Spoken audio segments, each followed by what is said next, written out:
And before you guys say I'm a pushover who doesn't like it when characters he likes dies, let's make it clear. You could have the character go out in a way not fitting of them. You could have still done the off-screen thing if you really wanted to, but you have to explore it and not have it exist for purely shock value. And other stories have done this type of death way better. I'm about to spoil Better Call Saul Season 6. If you don't want to get spoiled, go to this timecode here. In Season 6, Jimmy and Kim spend the first half of the season trying to ruin Howard Hamlin's reputation, Kim's former boss, and Jimmy's brother's former law partner, due to some bitterness they have towards the man. The plan works, and Howard's reputation is ruined. Howard later confronts the two in their home, but neither Kim nor Jimmy admit to what they did. Howard vows to expose both of them, but before he can do anything, Lalo Salamanca shows up. Jimmy and Kim try to get Howard out of there, but sadly, Howard doesn't listen, and he gets shot in the head by Lalo. And after Lalo is dealt with, he and Howard are buried together, with Howard's reputation ruined and everything he built turned to dust. Now, did Howard deserve all these things to happen to him?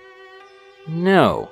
Howard is a good guy, as shown multiple times throughout the series. Even months before he died, even when he was pissed off at Jimmy and Kim, he tried to de-escalate the situation, showing he was a good person at the end of the day. And that's what makes his death so brilliant and tragic. He was a good person, he just made the wrong choices throughout the series. But he did everything he could to help his friends and make amends for his past mistakes. But he became a victim of two people's pettiness towards him, including someone he helped build up. But his death leaves a huge impact, as it broke Jimmy and Kim's relationship, causing Kim to quit the law and leave town, and forcing Jimmy into his Saul persona to deal with the trauma, essentially causing Jimmy's final descent into Saul Goodman, sending him on course to meet Walter White and Jesse Pinkman in Breaking Bad. In Better Call Saul, Howard's death is painful and tragic since we know the years of development with him, his mistakes and him trying to fix them, only to be shot in the head, with everyone thinking he was a drug addict. In My Hero Academia, Midnight's death is simply a shock moment that doesn't do anything in terms of plot, with no change to the characters, and is borderline stupid when we see plenty of heroes and villains alive despite every reason for them to be dead. Basically, what I'm trying to say is that if Horikoshi wanted to make Midnight's death truly tragic, he should have explored it deeply and showed how it affected the students aside from one page, actually have the students talk about it, and have them break down over the trauma of finding one of their teacher's corpses. And if he can't do that, then he could have at least killed more important characters off.